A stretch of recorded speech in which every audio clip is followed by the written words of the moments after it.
दोस्तों बॉलीवुड के जंजीर, शोले और दीवार जैसी फिल्मों के दिन तो निकल ही गए प्रतीत होते हैं। कहीं ना कहीं अब की बॉलीवुड फिल्मों में ना वो हीरोज रहे हैं, ना वो किरदार रहे हैं और ना वो राइटर्स रहे हैं जो आपको फिल्में दूसरी, तीसरी और चौथी बार देखने को मजबूर कर डाले। आजकल की बॉलीवुड फिल्मों में कुछ ना कुछ कनेक्ट तो मिसिंग फील हो ही रहा है दोस्तों।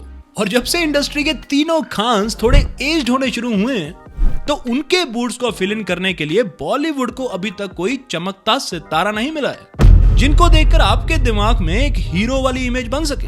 याद है जैसे सनी देओल ने वो नलका उखेड़ के फेंका था। अब इमेजिन कीजिए कार्तिक आर्यन को। यहाँ सीरियस मुद्दा ये जानना है दोस्तों कि आखिरकार ऐसा हो क्यों रहा है, बॉलीवुड को अब इतने बुरे दिन क्यों देखने पड़ रहे हैं। आइए आज इस पर एक बढ़िया सा विश्लेषण करते हैं और इसके पीछे की वजह को जानने की कोशिश करते हैं। दोस्तों इसमें एक बहुत बड़ा कारण है मॉडर्न समय में आई सोशल मीडिया की इनक्रेडिबल ग्रोथ का। बेसिकली बॉलीवुड 90s और 2000 की दशक का अकेला बादशाह हुआ करता था। उस वक्त बॉलीवुड एंटरटेनमेंट का एकमात्र देवता था दोस्तों। डिजिटल मीडिया या सोशल मीडिया नामक कोई चीज ही नहीं होती थी। पर्दे पर नजर आते थे तो सिर्फ ये चुनिंदा बॉलीवुड सितारे और हाइप क्रिएट करने के लिए और इन्हें लार्जर देन लाइफ प्रोजेक्ट करने के लिए इनके ऊपर मैगजीन्स निकला करती थी और सारी की सारी ऑडियंस को बेसब्री से इंतजार होता था अगली रिलीज होने वाली फिल्म का। और फिल्मों के बीच में क्योंकि ऑडियंस के पास देखने के लिए सिर्फ टीवी सीरियल्स ही होते थे तो थिएटर में जाकर अगली फिल्म देखने की बेसब्री और एक्साइटमेंट का लेवल और भी बढ़ जाता था। लेकिन आजकल के जमाने में एंटरटेनमेंट की कोई कमी नहीं है दोस्तों, बल्कि एंटरटेनमेंट की तो ओवरडोज हो चुकी है। अब वो बॉलीवुड के हीरोज नहीं बल्कि अच्छा कंटेंट ही किंग बनकर रह गया है। आजकल हर कोई अपने आप में हीरो है दोस्तों। अगर कोई तैयार श्यार होकर फेसबुक पर पोस्ट या इंस्टाग्राम पे रील डालता है तो वो लड़की अपने आप को कैटरीना कैफ और लड़का अपने आप को सलमान खान से कम नहीं समझता। इसलिए बॉलीवुड से अब लोगों की कनेक्टेड हैं बहुत बड़ी एक्सपेक्टेशंस, जिन उम्मीदों पर बॉलीवुड अब खरा नहीं उतर पा रहा। बल्कि लग तो ऐसा रहा है दोस्तों जैसे बॉलीवुड ने अभी तक सोशल मीडिया की ताकत को पहचाना ही ना हो। बॉलीवुड को यह समझना होगा कि अगर आपके प्रोजेक्ट में कंटेंट में वो दमखम नहीं दिखेगा तो ऑडियंस के पास आज की डेट में अच्छा कंटेंट कंज्यूम करने के लिए भरमार पड़ी है। ओटीटी प्लेटफॉर्म्स पर web series, YouTube, short films, social media, audience के पास अपनी एंटरटेनमेंट की डोज चुनने के लिए आज वर्ल्ड वाइड ऑप्शंस मौजूद हैं दोस्तों। अगर बॉलीवुड फिल्मों में कोई एक्स फैक्टर या चार्म नहीं दिखेगा तो उन्हें देखने बहुत कम लोग जाया करेंगे। वैसे भी आजकल हमारे ब्रेन्स इतना ज्यादा सोशल मीडिया कंटेंट कंज्यूम कर करके टोटली रीवायर हो चुके हैं। आजकल लोगों का अटेंशन स्पैन भी बहुत कम होता जा रहा है दोस्तों। ऐसे में जरूरत होती है सीधी, स्पष्ट और प्रिसाइज स्टोरी लाइन की, जिसमें एक सेकंड के लिए भी ऑडियंस का ध्यान हटने ना पाए। अब अगर इस इंस्टा रील्स और यूट्यूब शॉर्ट्स के जमाने में बॉलीवुड वाले 2.5-3 घंटे की बोरिंग फिल्में बनाएंगे तो आप ही बताइए दोस्तों, ऑडियंस उनके कंटेंट को भला क्यों पसंद करेगी। दरअसल आज की बॉलीवुड फिल्मों में कमी दिखाई देती है तो एक perfect story line with screen play की। आपको पहले दोस्तों स्क्रिप्ट और स्क्रीन प्ले में डिफरेंस को समझना होगा। स्क्रिप्ट हम सिंपली कहते हैं कहानी को, लेकिन फुल्ली डेवलप्ड स्क्रीन प्ले होता है जिसमें वो स्टोरी टेलिंग की कला छिपी हो।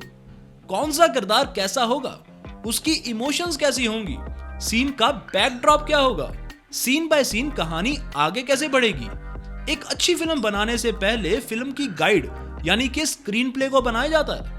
ये कहानी को बताने के प्रोसेस की विजुअलाइजेशन को कहते हैं। जिस कला के सलीम जावेद बादशाह हुआ करते थे दोस्तों, उनकी स्क्रिप्ट विद स्क्रीन प्ले के साथ लास्ट पेज पर दी एंड लिखकर खत्म हुआ करती थी और कॉन्ट्रैक्ट में फिल्म प्रोड्यूसर से यह स्पष्ट किया जाता था कि फिल्म वैसी ही बनाई जाएगी जैसी राइटर ने लिखी है।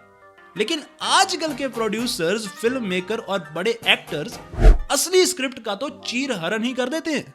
हाँ, हम मानते हैं कि कुछ पोर्शंस को लार्जर देन लाइफ बनाने के लिए प्रोड्यूसर को स्क्रिप्ट में कुछ चेंजेस करनी पड़ सकती हैं, लेकिन इसका एक डिटेल्ड कॉन्ट्रैक्ट तो साइन होना ही चाहिए जो कि फेयरली हर पक्ष का ध्यान रख सके।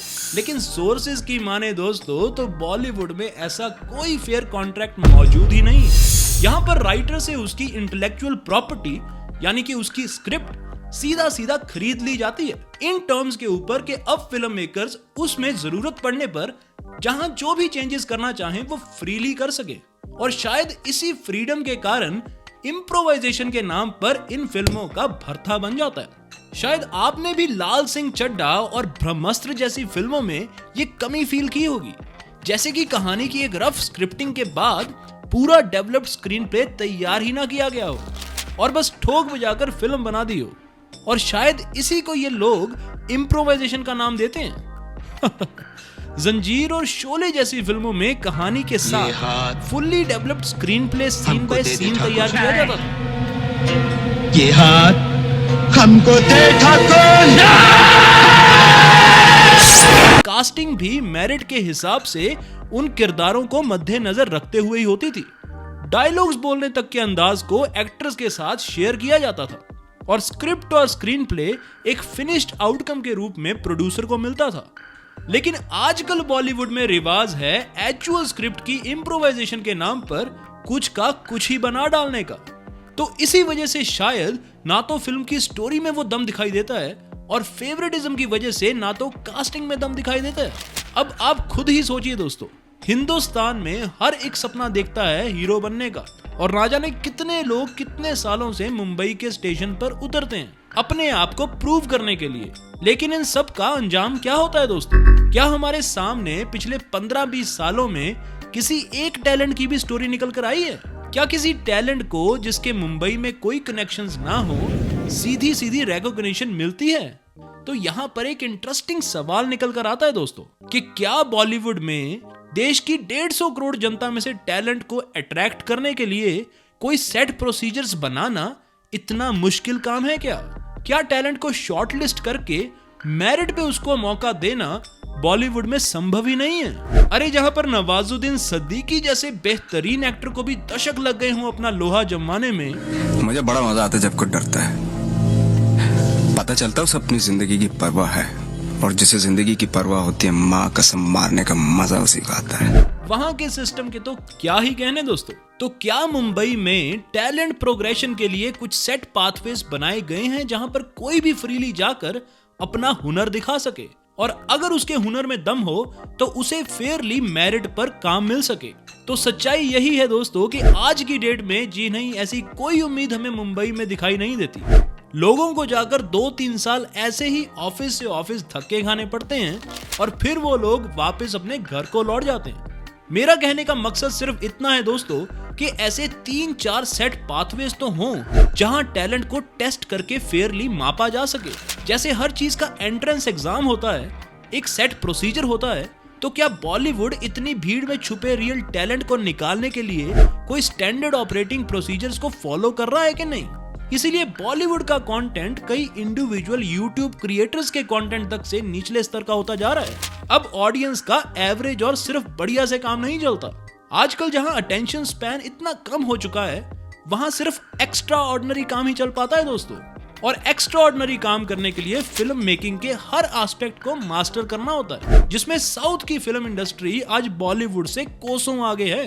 बॉलीवुड को अपने एग्जिस्टिंग काम करने के तरीके को बदलकर एरोगेंस से निकलकर बदलते जमाने में एक नई सोच और नए माइंडसेट के साथ आगे बढ़ना होगा। और हमारे 150 करोड़ के देश में क्या लगता है आपको कि टैलेंट की कोई कमी होगी? जी नहीं, टैलेंट की यहाँ पर कोई कमी नहीं दोस्तों। लेकिन बात आ जाती है कि उस टैलेंट की अच्छे से सुनवाई हो पाती है या नहीं। जिसके पास भी देश में कला है उसे ढूंढ कर बाहर लाने का काम बॉलीवुड को करना होगा। इसी से बॉलीवुड इंडस्ट्री इस कॉम्पिटिटिव दुनिया में सरवाइव कर पाएगी। बॉलीवुड को अट्रैक्ट और एनकरेज करने होंगे अच्छे स्क्रीन प्ले राइटर्स, एक्टर्स, लिरिसिस्ट्स और फिल्म मेकिंग प्रोसेस में ऐसे बहुत सारे और स्किलफुल लोग। तो आशा करता हूं दोस्तों कि आपको ये इंफॉर्मेटिव और फन वीडियो जरूर मजेदार लगी होगी।